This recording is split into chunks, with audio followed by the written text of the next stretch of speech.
It's the busiest time for politicians, and it is the busiest time for the Chief Minister. Thank you very much that you have taken this time out for NDTV, for our viewers.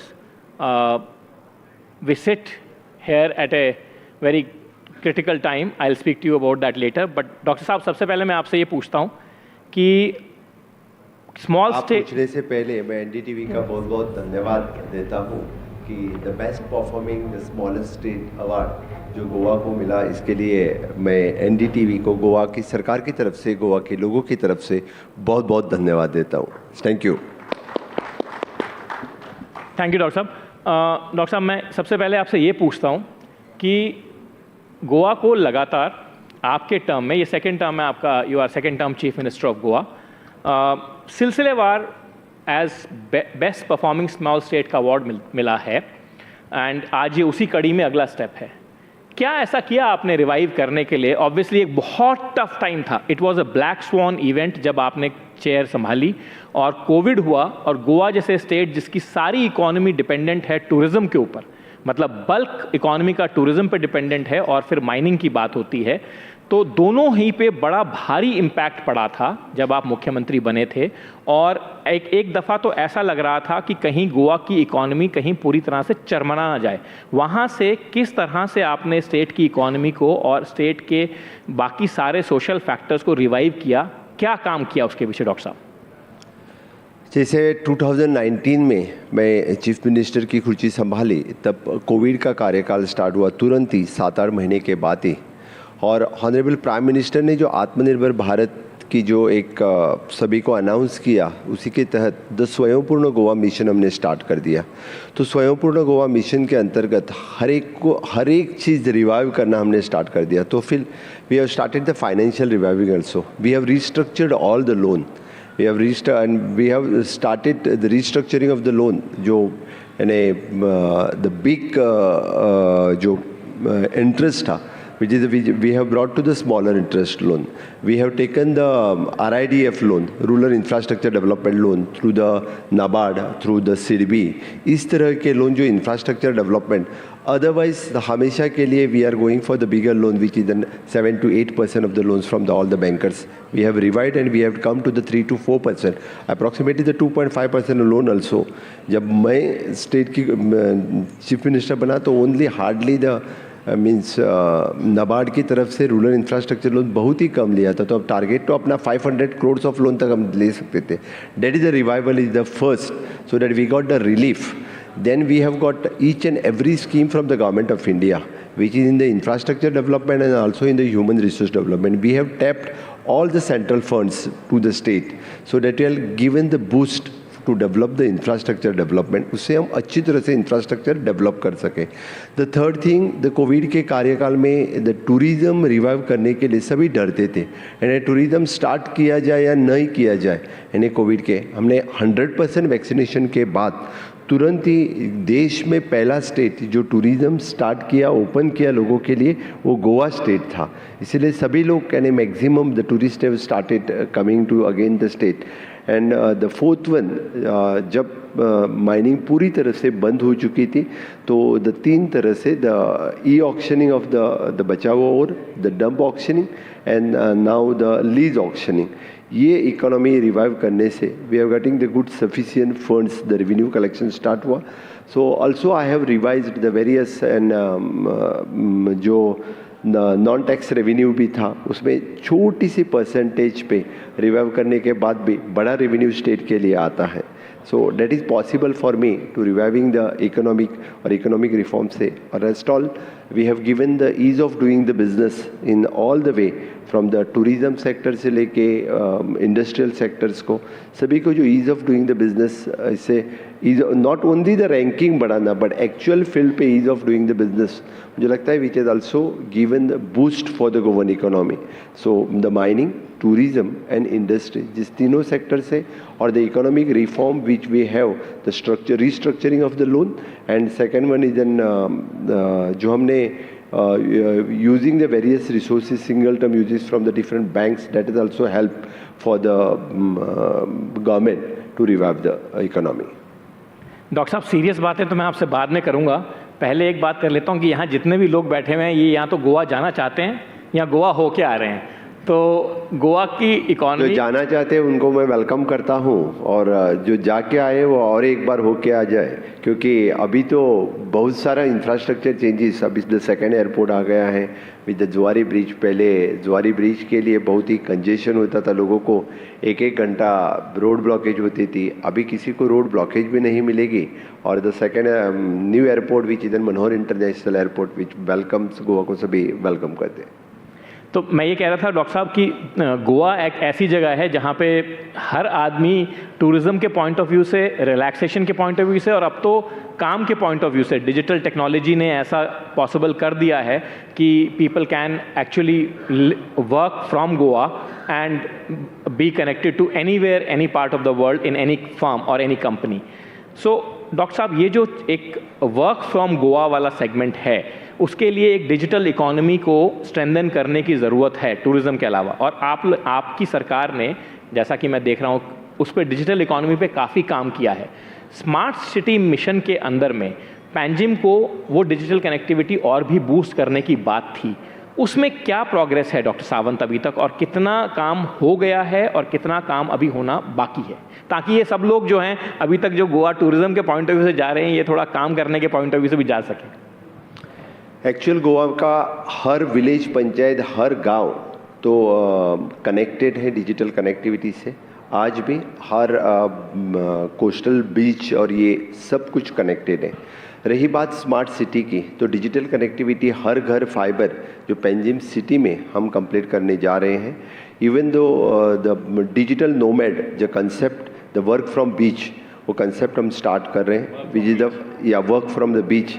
सो लोगों को काम, यानी पहला concept तो government की तरफ से हम स्टार्ट कर रहे हैं। So next, so that we can invest, we can ask for the public private partnership to invest in the same thing.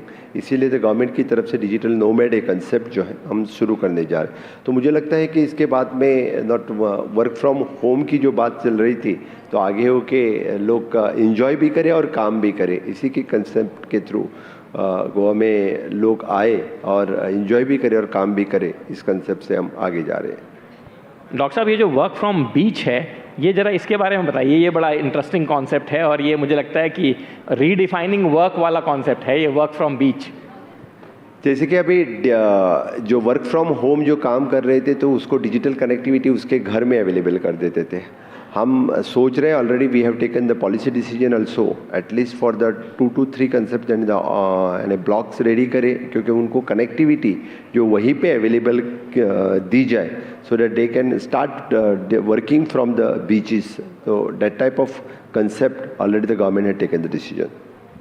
Doctor साहब, एक ये तो वर्क फ्रॉम बीच वाली बात हुई। एक और चैलेंज जो आपकी गवर्नमेंट के लिए अब आने वाले टाइम में आएगा, क्योंकि आप लोगों ने टूरिज़्म को इतना प्रमोट किया है और गवर्नमेंट के बाकी इंडस्ट्रियल सेक्टर्स में भी इतना काम हो रहा है, वो ये है कि इंफ्रास्ट्रक्चर डेवलपमेंट पे बहुत काम आपकी सरकार ने किया। और मेरे विचार में जितना काम आपके टेन्योर में हुआ है, उतना टेन्योर इससे पहले कभी एक सिंगल टेन्योर में तो नहीं हुआ गोवा में। लंबे समय में हुआ, अंतराल में हुआ हो तो मुझे मालूम नहीं है, लेकिन अब बढ़ते हुए टूरिज्म की वजह से शायद और इंफ्रास्ट्रक्चर इन्वेस्टमेंट की ज़रूरत है गोवा में। जी हाँ, वैसे तो इस डबल इंजन के सरकार के कार्यकाल में we have spended more than 35,000 crores of rupees on the infrastructure in the state of Goa. The roads हो, ब्रिजेज हो, bridge, even though the beaches पे जितना सारा इंफ्रास्ट्रक्चर हमें वहाँ पे चाहिए थे, चेंजिंग रूम से लेके the parkings, the Aguada jail, museum, fort, इस तरह के डिफरेंट सुपर स्पेशलिटी हॉस्पिटल, ये सब इंफ्रास्ट्रक्चर हमने नॉर्थ और साउथ दोनों डिस्ट्रिक्ट में कंप्लीट किया। और नॉर्थ और साउथ की connectivity also within 1.5 hour we can complete both connectivity. But इसके सिवाय भी अभी भी और इंफ्रास्ट्रक्चर की ज़रूरी है। जिस तरह से हम बोलते हैं कि एडवांस टूरिज़्म की जब बात आती है, तो that is adventure tourism, the spiritual tourism, इसकी भी बात चल रही है। तो फिर वेलनेस टूरिज़्म, इसके लिए जो इंटीरियर हम इनलैंड टूरिज़्म की जब बात करते हैं, तो हमें टूरिस्ट सन, सैंड और सी, इससे टूरिज़्म को इंटीरियर लेके जाने के लिए बाकी इंफ्रास्ट्रक्चर रेडी करने के लिए भी केंद्र सरकार की मदद लगेगी और उससे बाकी इंफ्रास्ट्रक्चर भी डेवलप हो सकता है। हमने caravan policy, home stay policy already launch की है। सो इस पॉलिसी के थ्रू मैंने प्राइवेट इन्वेस्टमेंट तो आएगा, लेकिन गवर्नमेंट की तरफ से जो रोड इंफ्रास्ट्रक्चर, वाटर, इलेक्ट्रिसिटी जो इंफ्रास्ट्रक्चर इनलैंड में हिंटरलैंड में देना चाहिए, वो इंफ्रास्ट्रक्चर रेडी करने के लिए it is required so that government इस तरह की इन्वेस्टमेंट आगे भी यानी करना चाहती हैं। Even though the human resource development पे हम हमेशा के लिए चाहते हैं कि not only the infrastructure, human resource create करना जरूरी रहता है। वो ह्यूमन रिसोर्स क्रिएट करने के लिए हॉस्पिटलिटी इंस्टीट्यूट जो गवर्नमेंट ऑफ इंडिया की तरफ से वहाँ बन रहा है, तो उसको और भी ज़्यादा हॉस्पिटलिटी इंस्टीट्यूट और स्किलिंग ऑफ द यूथ, जैसे हम बोल रहे हैं कि hospitality type of different courses already we have started in our ITIs, but और भी इस तरह के कोर्सेज ह्यूमन रिसोर्स क्रिएट करने के लिए हम स्टार्ट कर रहे हैं और उसके लिए गवर्नमेंट ऑफ इंडिया की भी मदद चाहिए। Even though the private investors those who are ready to invest in the state, for them also we are welcoming to invest in the tourism sector, hospitality sector, यानी कि sons and सी के साथ spirituality और बाकी tourism Goa में बढ़े।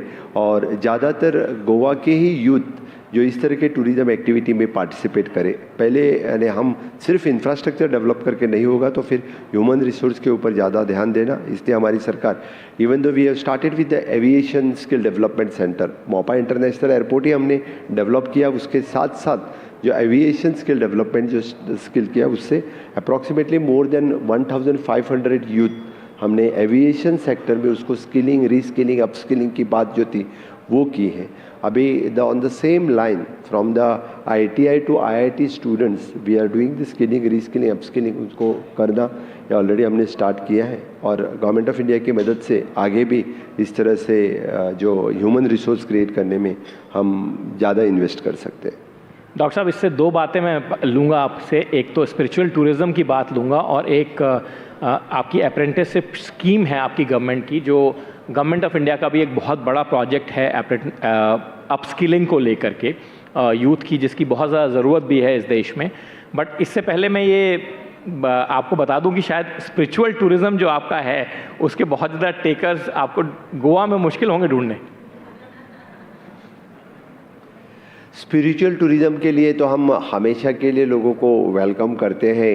Recently हमारे स्वामी ब्रह्मेशानंद स्वामी जी ने वहाँ पे जो महाआरती जो उत्तर काशी में रहती है वो दक्षिण काशी में जैसे ऑन सेम कंसेप्ट जो स्टार्टेड द समुद्र आरती एट मिरामार बीच, हमने जो मिरामार बीच जो प्रोमिनेंट डेवलप किया है वहाँ पे रिसेंटली उन्होंने समुद्र आरती स्टार्ट की है।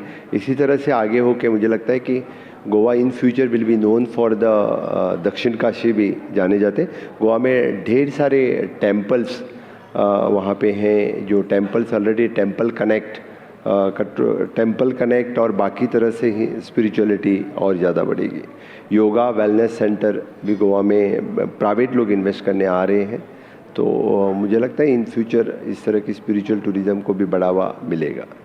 My final question to you doctor Sawant, ज़्यादा समय नहीं लूँगा मैं आपसे, लेकिन एक मेरा फाइनल सवाल ये है कि जो अप्रेंटिसशिप स्कीम आपकी गवर्नमेंट ने लॉन्च करी और एक बड़ा यूनिक एक्सपेरिमेंट आपकी सरकार ने किया, वो ये कि वेरियस गवर्नमेंट डिपार्टमेंट्स के साथ आपने गोवा के गोवन यंगस्टर्स को अटैच करना शुरू किया, उनको एक स्कॉलरशिप टाइप ऑफ अमाउंट दिया। उसका क्या सक्सेस है, क्या रिजल्ट्स अब उसके आने लगे हैं? बिकॉज उस स्कीम को लॉन्च किए हुए जहाँ तक मुझे लगता है 1 साल तकरीबन होने वाला है। सबसे पहले तो मैं माननीय प्रधानमंत्री नरेंद्र मोदी जी को धन्यवाद देता हूँ, क्योंकि उन्होंने सोचा कि स्किल डेवलपमेंट जैसी नवी मिनिस्ट्री चाहिए और 2014 में माननीय प्रधानमंत्री ने स्किल डेवलपमेंट एक न्यू मिनिस्ट्री फॉर्म की और उसी न्यू मिनिस्ट्री के अंतर्गत उन्होंने ये अप्रेंटिसशिप वाला कंसेप्ट वो इंट्रोड्यूस किया। वही प्लेटफॉर्म यूज़ करके हमने गोवा सरकार में उसी प्लेटफॉर्म के तहत एक वर्क कल्चर डेवलप होना चाहिए, चाहे वो ग्रेजुएट हो, पोस्ट ग्रेजुएट हो या अंडर ग्रेजुएट हो, उसको एक बार काम करने के नॉट ओनली द ITI या इंजीनियरिंग या टेक्निकल सेक्टर के लोगों को अप्रेंटिसशिप मिले और बाकी जो ग्रेजुएट अंडर ग्रेजुएट जो रहते हैं उनको अप्रेंटिसशिप न मिले तो वर्क कल्चर डेवलप नहीं होगा। इस तरह के जो ग्रेजुएट अंडर ग्रेजुएट मिल के यानी वो घर पे बैठे रहेंगे। तो फिर मैंने सोचा कि वही प्लेटफॉर्म यूज़ करके एक स्टेट में वर्क कल्चर डेवलप करने के लिए जो कोई यानी पास आउट होता है या अंडर ग्रेजुएट फेल होके घर पे रहता है उसके लिए भी अप्रेंटिसशिप स्टार्ट करें। और मैंने वो स्टार्ट की इन the government and in the private sector. मैंने सबको कहा कि आप भी अप्रेंटिसशिप इसी तरह से ले लो। तो फिर सभी ने यानी apprenticeship approximately more then 15,000 youth in a year they have join for the apprenticeship. उससे अभी वर्क कल्चर बहुत ही अच्छा बढ़ा। लोगों को लगा कि इससे जो स्किलिंग रीस्किलिंग अपस्किलिंग वाला कंसेप्ट भी जो मैं सीखा था उसको एक्चुअल इम्प्लीमेंट करे और जब एक्चुअल इम्प्लीमेंट करता है तो उसके काम के लिए वो अच्छा काम में आ जाएगा। ये कंसेप्ट डेवलप हो गया है और मुझे लगता है कि इसी तहत कि सभी प्राइवेट सेक्टर में भी लोगों ने बच्चों को ज्वाइन करके ले लिया। और मैं ऐड करूँगा इसके ऊपर कि जो मैंने जो क्लास सी कैटेगरी की जो जॉब गवर्नमेंट में रहते हैं for them it is a compulsory the first time in the state government in the Goa state government में आइदर वो अप्रेंटिसशिप हो या एक्सपीरियंस हो it is a compulsory to join in the government. इससे पहले वो नहीं था। कोई भी ग्रेजुएट पास होता था कोई भी जाके एप्लीकेशन करता था उसको जॉब मिलती थी लेकिन जो एक्सपीरियंस वाले वही रह जाते थे। इसके लिए कम से कम 1 साल का एक्सपीरियंस नहीं तो अप्रेंटिसशिप कंपल्सरी है। इसलिए अभी हर बच्चा यानी वो अप्रेंटिसशिप के लिए ज्वाइन होता है। वो ग्रेजुएट होने के बाद घर नहीं बैठता है। So it is getting the additional benefit. No doubt he is getting the honorarium but is getting the experience work experience in the particular field. तो फिर पूरे स्टेट में एक अच्छा वर्क कल्चर वाला माहौल क्रिएट हुआ है और बच्चों में एक उत्साह है। So that automatically we have started with the staff selection commission ready the Goa public service commission is already there. एक ट्रांसपेरेंट मैनर से ये प्रोसेस स्टार्ट हो गया है। डॉक्टर साहब पॉलिटिशियन हो और पॉलिटिक्स की बात ना हो तो थोड़ा काम कमज़ोर हो जाता है। तो आपसे पूछ लेता हूं कि वो जो मोदी जी का स्लोगन है इस बार का कि अब की बार 400 पार, उसमें आपका कितना योगदान है? 100% योगदान है।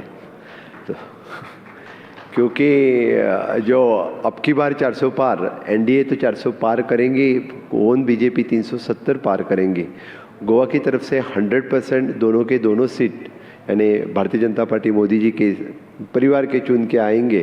तो और बाकी भी जहाँ जहाँ पे मेरे जैसे छोटे कार्यकर्ता की मदद सके कि वहाँ पे मैं तो प्रेजेंट रहूँगा। बिल्कुल। आप तो आजकल अभी बड़े स्टेट्स में कैंपेनिंग के लिए भी गए हैं, पहले कर्नाटक गए थे और बड़े स्टेट्स में भी कैंपेनिंग के लिए गए हैं। क्या माहौल दिखता है डॉक्टर साहब? एक फाइनल क्वेश्चन लेता हूँ। बड़ी स्टेट और BJP जैसे स्टेट जैसे मैंने महाराष्ट्र हो या कर्नाटक हो इसमें तो माहौल बहुत ही अच्छा है। लेकिन I am surprise when I visited to the southern part of the country.